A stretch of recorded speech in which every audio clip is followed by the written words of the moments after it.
से दबाव के साथ मार्केट कामकाज कर रहा है इस वक्त और मिड कैप बदनाम है। सबसे कम वही गिरा है, मात्र 50 पॉइंट मिड कैप इंडेक्स। सबसे ज़्यादा कमजोरी निफ्टी में और बैंक निफ्टी में। ऑब्वियसली कि जो दिग्गज स्टॉक है वहाँ पे प्रेशर है, तो उन पर ज़्यादा गिरावट है और एडवांस डिक्लाइन भी काफ़ी कमज़ोर हो गया है। आज आपके सवालों के जवाब देंगे राजेश सातपुते। राजेश जी नमस्कार सर। नमस्कार। क्या करना है निफ्टी और बैंक निफ्टी में? नमस्कार नीरज जी। नीरज जी देखिए, अगर निफ्टी का स्ट्रक्चर देखें तो मुझे लगता है आज के लिए तो प्रॉफिट बुकिंग ही लग रहा है।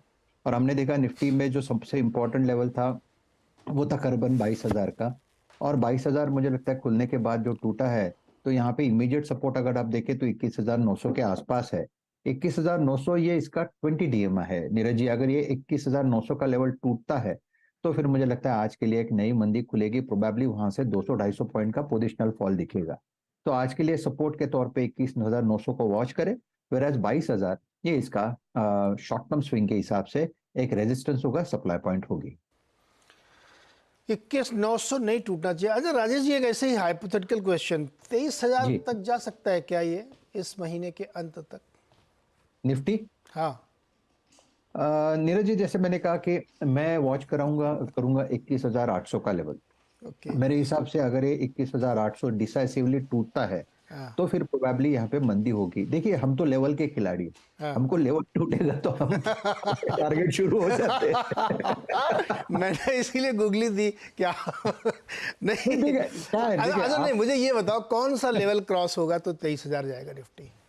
हाँ, ये अच्छा सवाल है। देखिए मेरे हिसाब से 22,150, 22,200 हाँ। ये लेवल क्रॉस होगा तो मुझे लगता है ये निफ्टी कम से कम 22,600 तक जाएगा। पहला टारगेट होगा 22,500, 22,600।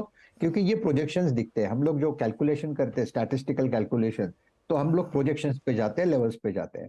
तो लेवल्स अगर ऊपरी लेवल पे ये लेवल टूटते हैं, जैसे मैंने कहा 22,150, 22,200, फिर मुझे लगता है बाजार फिर से ताकत दिखाएगा, स्ट्रेंथ दिखाएगा, बुल्स फिर से चार्ज लेंगे। चांसेस है कि वही होगा, क्योंकि क्या है ना, देखिए नीरज जी, हमने अभी तक देखा चीज बार बार मंदी होती है लेकिन एक एक लेवल पे आके अटक जाती है। और वहां से फिर से वो जो बुल्स है अपनी स्ट्रेंथ को रिगेन करता है। तो let's hope this time it will happen also. बिल्कुल, उम्मीद तो रखनी चाहिए कि देखते क्या होता। खैर मार्केट सुप्रीम है, उसका प्राइस देखना चाहिए। चलिए सवाल लेते हैं फटाफट। मनोज कुमार जी दिल्ली से हमारे साथ जुड़ रहे हैं। मनोज जी नमस्कार, सवाल क्या है आपका? सर नमस्कार। मेरे पास कल कौन कौन लिया मैंने 1,006 के भाव पे। कल लिया? हाँ कल लिया जी। ओके। इसमें एक चीज नोट करा था, क्योंकि जितनी भी सरकारी कंपनी है हाँ। उस हिसाब से ये शेयर बिल्कुल नहीं चला अभी तक। और अब तो गिर भी रहे हैं सरकारी वाले। हाँ गिर भी रहे हैं। तो आपका सवाल क्या है? क्या इसका लगता है फ्यूचर 6 महीने तो मिनिमम होल्ड कर सकता हूँ, और लंबा भी हो तो कोई दिक्कत नहीं है। ठीक है सातपुते जी, 6 महीने अगर कॉनकोर होल्ड किया जाए तो क्या प्राइस मिल सकता है? इन्होंने 1,006 पे खरीदा है। देखिए मेरे हिसाब से अगर आप इसे लंबा रखते हैं तो कम से कम 1150 से 1200 का यहाँ पे टारगेट आना चाहिए। रही बात लेवल्स की, तो देखिए कॉन्कॉर में हुआ यह है कि इसने first of all Neeraj ji, यहाँ पे स्ट्रेंथ है कॉन्कॉर में, कहीं वीकनेस नहीं है। वीकनेस आप कह सकते हैं कि साइडवेज चला जाता है। तो यहाँ पे जो सपोर्ट है कॉन्कॉर का वो है करीबन 950 से लेकर 970। तो आपको डिप्स दिखेंगे, तो उसमें पैनिक नहीं होना है। मेरे हिसाब से उन्हें बने रहना चाहिए। और जैसे उन्होंने एक सवाल पूछा था कहाँ तक जाएगा, मुझे लगता है 1150, 1200 का टारगेट होगा। ये काउंटर ऐसा है कि ये कंसोलिडेट होता है और उसके बाद इसमें ब्रेकआउट मूव मिलता है। तो I think it's a good counter to hold. Hold करने की राय है आपके लिए भाई, होल्ड करिए और समय आप देने के लिए तैयार हैं तो ये 1200 तक जा सकता है, लेकिन आपको थोड़ा धैर्य रखना पड़ेगा। रवि पटेल अहमदाबाद से हमारे साथ जुड़ रहे हैं। रवि जी नमस्कार, बताइए सवाल सर। नमस्कार। मेरे पास M&M है, 1500 शेयर है, 315 से आसपास है एवरेज है मेरे पास। तो उनका मैं क्या करना चाहिए, राय है मेरी। शायद मेरे पास 8 महीना से है। 8 महीने से महिंद्रा फाइनेंशियल्स है ना आपके पास 315 पे? हाँ है। हाँ हाँ। राजेश जी, हाँ जी। ये स्टॉक कब चलेगा? नीरज जी देखिए, M&M फाइनेंस की एक बात मैंने खुद ने ऑब्जर्व की, मैं बहुत कम लॉन्ग देता हूँ इसमें। जब जब ये ब्रेकआउट दिखाता है चार्ट पे उसके बाद ये चलता नहीं है। अच्छा, और दूसरी चीज है, जब जब ये ब्रेकडाउन दिखाता है उसके बाद ये टूटता नहीं है। दैट सिंपली मीन्स कि ये एक रेंज बाउंड काउंटर है। रही बात लेवल्स की, तो मेरे हिसाब से ये 280 280 और 270 इस लेवल के आसपास यहाँ पे एक्यूमुलेशन हो रहा है, यानी जब जब टूटेगा यहाँ पे बाइंग होगी। What it needs is a decisive breakout. मुझे लगता है नीरज जी 300 को पार करने के बाद यहाँ पे फ्रेश लॉन्ग बनेंगे, जो आप कह सकते हैं कि बाजार में आपको, आप कहते हैं ना, टेक्निकली बाय ट्रिगर होते जाएंगे। सो 300 के ऊपर यहाँ पे बाय ट्रिगर होगा और इसका टारगेट फिर 340 का अनफोल्ड होगा। तो आई थिंक काउंटर में इतना वीकनेस नहीं है, ये बात पक्की है कि ये थोड़ा टायर्ड बुल सिचुएशन है कि मैंने लिया है, कुछ होता नहीं है, लेकिन मुझे लगता है काउंटर उतना बुरा नहीं है, ये कंसोलिडेशन में है। तो for me it's a hold. अरे पिछले 1 साल से मतलब लगभग बता देता है। जुलाई से तो इसने कुछ नहीं बना के पैसे दिए इनको। रवि भाई को पैसे नहीं मिले जुलाई से। रवि भाई दूसरा भी सवाल है क्या कोई? पीएफसी है मेरे पास, 400 शेयर है मेरे पास, वो 470 से मैंने बाई किया है अभी। ओके बताइए Rajesh ji, power finance corporation में क्या करें? क्या एंटरप्राइज मैंने मिस किया, क्या बोले उन्होंने? Entry price 471। ओहो हो। देखिए पीएफसी मुझे लगता है आपका एंट्री थोड़ा सा हाईएस्ट लेवल पे हुआ है, to be very frank with you. चार्टिकली यहाँ पे इसमें वीकनेस हो रहा है, ये डिस्ट्रीब्यूशन पैटर्न है। 450 के ऊपर हमने देखा कि इसमें लगातार बिकवाली है, लगातार प्रेशर है, और हमने बार बार देखा कि ये प्रेशर के बावजूद कहीं ना कहीं सपोर्ट लेके फिर घूम जाता है। इस बार मुझे थोड़ा सा डाउट है, और ऑलरेडी ये 405 के आसपास है, और आज इनफैक्ट टेक्निकली इसमें एक ब्रेकडाउन है। इसका जो ब्रेकडाउन का टारगेट है वो 355 का है, तो प्रोबेबली यहाँ से एक आप कह सकते हैं और एक 50-60 पॉइंट टूट सकता है। रही बात आप कह सकते हैं कि रिवर्सल की, देखिए पीएफसी ऐसा काउंटर है, ये रिवर्सल कभी भी दे सकता है। मेरे हिसाब से यहाँ पे रिवर्सल मिलेगा 415 420 के लेवल के बाद। तो अगर आप इसे होल्ड रख सकते हो, क्योंकि ये मंथली चार्ट में कहीं वीकनेस नहीं है, तो आपको इसमें बने रहना चाहिए। लेकिन एक बात मैं क्लियर बोलता हूँ कि इसमें डिप आने के चांसेस बहुत ज्यादा है। कहीं ना कहीं लगता है पीएफसी, आरएफसी, सेल, नाल्को जो चले हैं वहां पे कहीं ना कहीं एक बार के लिए प्रॉफिट बुकिंग आएगी और उसके बाद ये चलेगा। तो स्टॉप लॉस तो मैं देखिए 400 के नीचे आपको 395 का सजेस्ट करूंगा। अगर 395 का स्टॉप लॉस हिट होता है तो जो शॉर्ट टर्म के लिए आपने लिया है उसमें से आपको एग्जिट लेना पड़ेगा। ओके डिप आ सकता है, उसकी प्रोबेबिलिटी ज़्यादा है, लेकिन अगर 420 के ऊपर निकल गया तो फिर ब्रेकआउट हो सकता है इसमें। भारतीय एयरटेल आज आप खरीदेंगे क्या? 3.5% नीचे है, मौका है क्या ये बाइंग का? देखिए भारती में रिवर्सल हुआ है। भारती में एक ब्रेकआउट हुआ था और ब्रेकआउट के बाद रिवर्सल हुआ, और सबसे बड़ी बात ये अपने 50 डीएमए के आसपास है। तो ये 50 डीएमए 1080 के आसपास है। 1080 1090 आई थिंक ये एक सपोर्ट के तौर पे काम करेगा। तो swing trading point of view से मुझे लगता है यस, इस लेवल के आसपास आपको बाय करना चाहिए। आपको स्विंग मिलेगा करीबन 1020 1030 तक। तो प्योरली ट्रेडिंग पर्सपेक्टिव से मुझे लगता है भारतीय अच्छा है एट दिस लेवल। ओके भारतीय अच्छा एट दिस लेवल बाई किया जा सकता है। और हमारे रेगुलर व्यूअर राहुल जुड़ गए हैं। राहुल जी बताइए क्या सवाल है? नमस्कार नीरज जी, नमस्कार राजेश जी।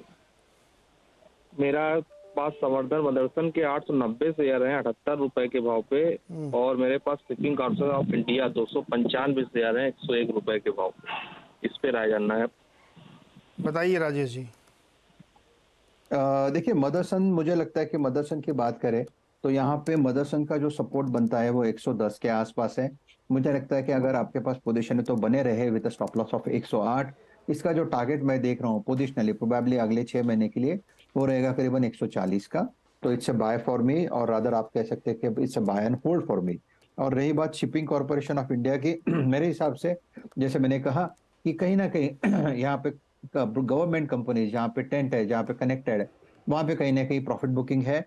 लेकिन सपोर्ट के तौर पे मैं इतना ही कहूंगा, 230 का लेवल जब तक मेंटेन करता है तब तक स्ट्रक्चर में, काउंटर में कहीं वीकनेस नहीं है। आप बने रहे 220 के स्टॉप लॉस के साथ।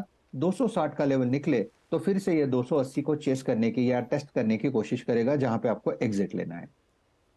ओके हिरेन पटेल अहमदाबाद से जुड़ रहे हैं। हिरेन जी नमस्कार, सवाल पूछिए सर। नमस्कार सर, कैसे हैं आप?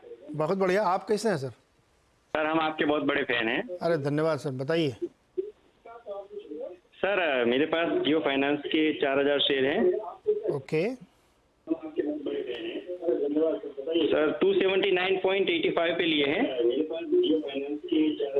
279। अच्छा अपना जो बगल में टीवी आप चल रहा है ना उसको म्यूट करिए, वरना आपकी आवाज़ इको करेगी। एक मिनट। कर लिया? हाँ हाँ सर। अब पूछो सवाल। हाँ 279.85 पे है सर। हाँ, क्या करना तो चाहते हो? सर क्या कर सकते हैं सर, होल्ड करें या क्या, कहाँ तक जा सकती है उसकी प्राइस जियो फाइनेंस की? राजेश जी, चार्ट तो खैर बहुत लंबा नहीं होगा इसका, लेकिन 300 के लगभग ही ट्रेड कर रहा है। क्या राय बनती है आपकी जियो फाइनेंशियल में? देखिए, जियो की अगर बात करें तो मेरे हिसाब से यहाँ पे क्लियर कट ये बाय कैंडिडेट है। और मुझे याद है 250 के आसपास हमने इसमें एक बाय रिकमेंडेशन भी दी थी, 280 290 के टारगेट के लिए। मेरे हिसाब से यहाँ पे ट्रैक्शन होगा, और इनफैक्ट आप कह सकते हैं कि ये 270 275 इसका सपोर्ट बनेगा और ये बाय जोन में ही रहेगा। रही बात पोजिशनली, तो मेरे हिसाब से चार्ट कम है, लेकिन चार्ट ये सजेस्ट करता है कि 250 से इसका जो टारगेट बनता है वो 340 का बनता है पोजिशनली। तो मेरे हिसाब से yes, it's a hold for मी। आपका स्टॉप लॉस लेकिन थोड़ा सा डीप होगा। आप स्टॉप लॉस जो है वो 260 का रखे पोजिशनली। जैसे ही 300 को पार करे उसके बाद आप स्टॉप लॉस को ट्रेल करें। 300 को पार करने के बाद तुरंत ना करें, 300 के पार करने के बाद थोड़ा सस्टेन होने दे 300 को, फिर आपको एक नया बेस मिलेगा, फिर आप स्टॉप लॉस को ट्रेल करें और 340 का टारगेट के लिए होल्ड करें पोजिशनली। ओके, जियो फाइनेंस में ध्यान रखिएगा डिस्क्लेजर कि जिस चैनल को आप देख रहे हैं इसके और जियो फाइनेंस के प्रमोटर सेम है। अगर अगला सवाल योगेश चोपड़ा का गुरुग्राम से। योगेश जी नमस्कार, सवाल पूछिए सर। जी नमस्कार सर। मेरे पास टाइटन है, 12 शेयर है, ये 3720 के रेट पे है। इसके बारे में मुझे थोड़ा जानना है। ये लेने के बाद में थोड़ा सा डाउन आया है, 3500 के आसपास आया था। इन्वेस्टर हैं आपकी, ट्रेडर? सर मैं स्विंग ट्रेडिंग करता हूँ। स्विंग ट्रेडिंग करते हैं, तो क्या आइडिया था आपका, स्विंग इसमें बनेगा क्या? सर 4000 के आसपास का मैं टारगेट देख रहा था इसमें, 4000-4100 के आसपास। हाँ। अभी ये 3500 3600 के आसपास चल रहा है अभी, तो उसके लिए थोड़ा सा मैं जानना चाह रहा था। ओके राजेश जी, 4000 जाएगा क्या टाइटन? देखिए, उन्होंने स्विंग ट्रेडिंग की बात की, तो स्विंग ट्रेडिंग के हिसाब से first of all what you need to do is that you need to keep your stop loss. एक स्टॉप लॉस रखना पड़ेगा, अदरवाइज आपका जो इन्वेस्टमेंट है वो हमेशा अटकता रहेगा। तो one has to be very, आपको एक शूड डिसीजन लेना पड़ता है कि भैया मैंने ये स्टॉप लॉस लगाया। भला आप स्टॉप लॉस 5 रुपए और नीचे लगाइए, लेकिन स्टॉप लॉस डेफिनेटली लगाइए। देखिए, मेरे हिसाब से टाइटन में क्या हुआ है, टाइटन में एक सपोर्ट था 3600 का, और आज हमने देखा 3600 का सपोर्ट टूटते ही यहाँ पे सेलिंग जो है थोड़ी और इंटेंस हो गई है, और मुझे लगता है कि ये थोड़ी और इंटेंस होगी। कहां तक जाएगा? मेरे हिसाब से 3480 3500 तक का फॉल यहाँ पे मिल रहा है स्विंग ट्रेडिंग के हिसाब से। लेकिन आज जिस तरह से टाइटन ने रिवर्सल दिया है उसके बाद प्रोबेबली शॉर्ट टर्म के लिए थोड़ा प्रेशर रहेगा। तो देखिए, आप स्विंग ट्रेडिंग करते हो तो आपका स्टॉप लॉस एक तो हिट हुआ है, to be very frank with you, आपको यहाँ पे क्लोज करना पड़ेगा, अदरवाइज आपको ये पोजिशनली होल्ड करना पड़ेगा। अगर आप पोजिशनली होल्ड करते हो तो बात अलग हो जाती है, स्विंग ट्रेडिंग की बात अलग होती है। फॉर मी स्विंग ट्रेडिंग का आपका स्टॉप लॉस हिट हुआ है, तो your trade has to be closed. अच्छा, बड़ा संक्षेप में बताइए राजेश जी, ये स्विंग ट्रेडिंग क्या होती है?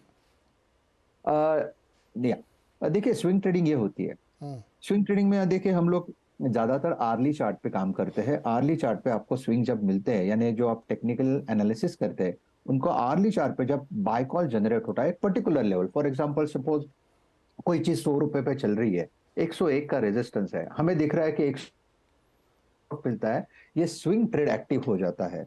और 101 के ऊपर अगर स्विंग ट्रेड एक्टिव होता है तो हमारा स्टॉप लॉस भी सेट हो जाता है कि चलो हम लोगों ने स्टॉप लॉस रखा है 99 का, और 101 ऊपर रेजिस्टेंस कहां बनता है, तो प्रोबेबली 108 का बनेगा, 110। तो ये स्विंग ट्रेड जो होता है ये इंट्राडे स्विंग्स होते हैं, ये पोजिशनल स्विंग्स नहीं होते।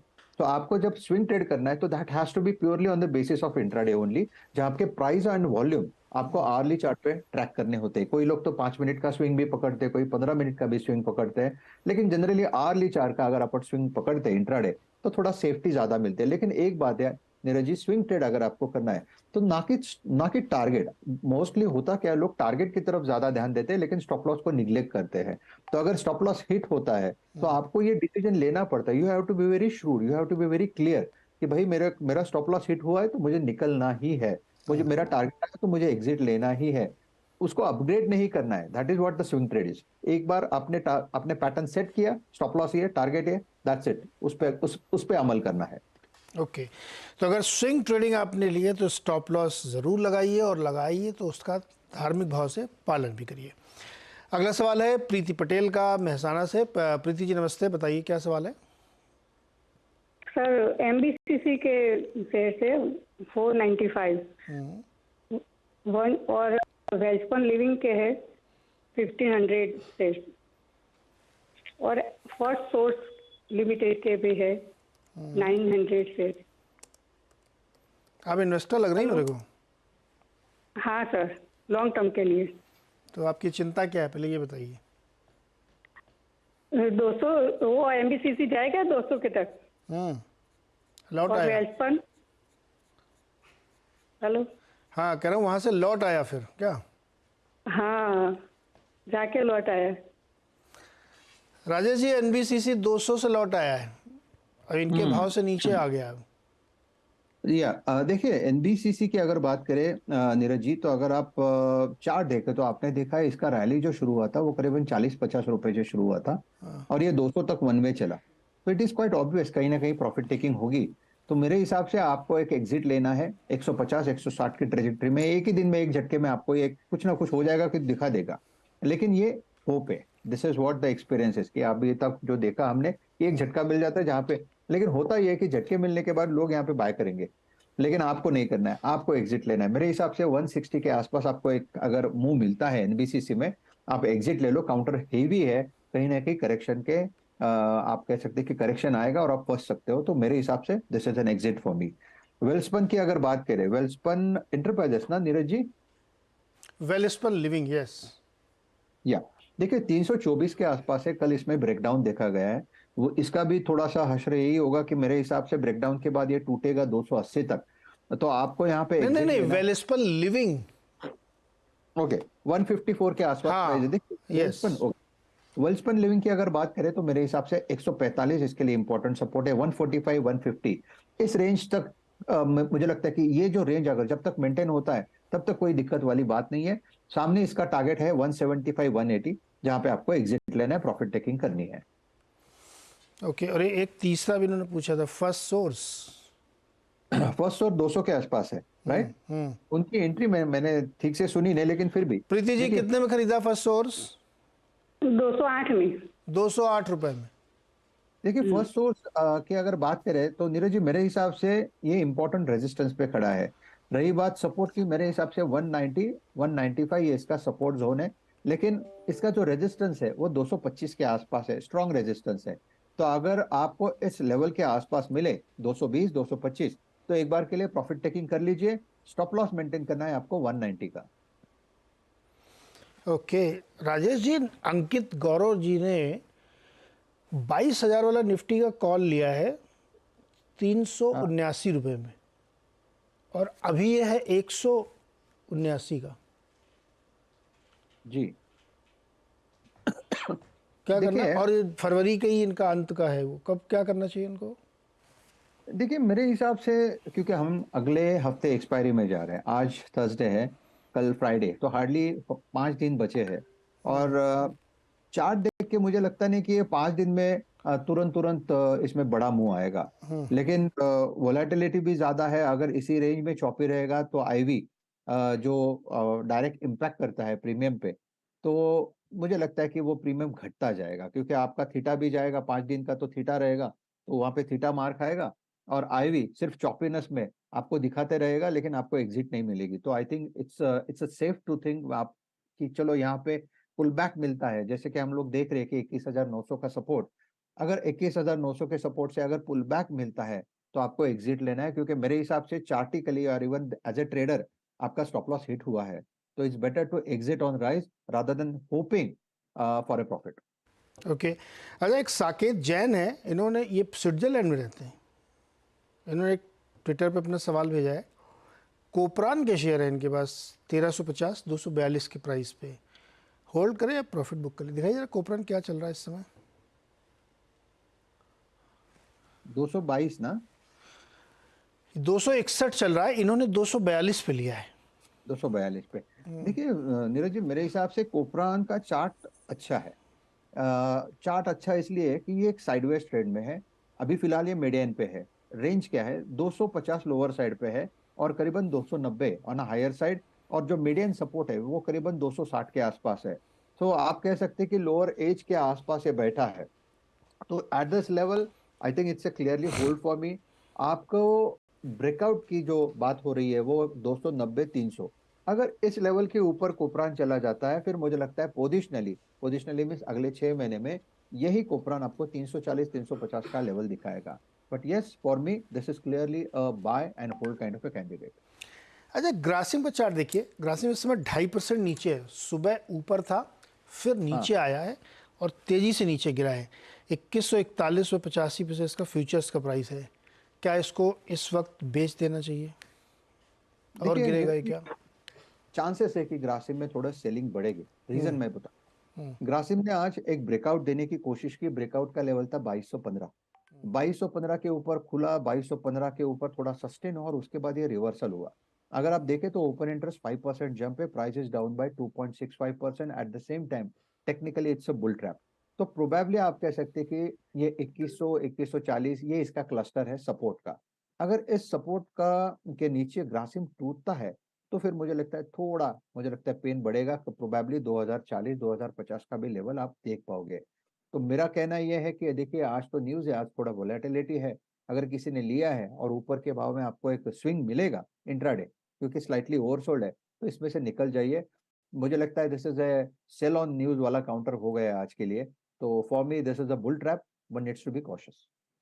ये एक बुल ट्रैप था, फेल्ड ब्रेकआउट था, निकल जाना चाहिए इसमें से, यानी ग्रासिम में से। राजेश जी बहुत बहुत शुक्रिया जुड़ने के लिए और दर्शकों की मदद करने के लिए। मार्केट में स्लाइट रिकवरी है मिड कैप में, वो ग्रीन में ट्रेड कर रहा है मिड कैप इंडेक्स, लेकिन बैंक निफ्टी अभी भी कमज़ोर, एडवांस डिक्लाइन कमज़ोर।